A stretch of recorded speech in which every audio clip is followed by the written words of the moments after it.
Just bring him in. Oh. You look so cute.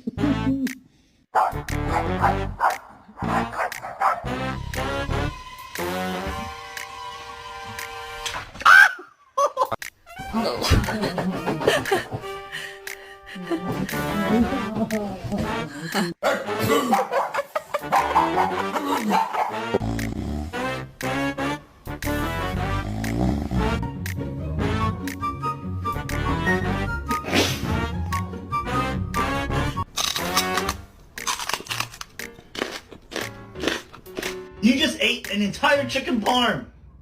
A whole chicken.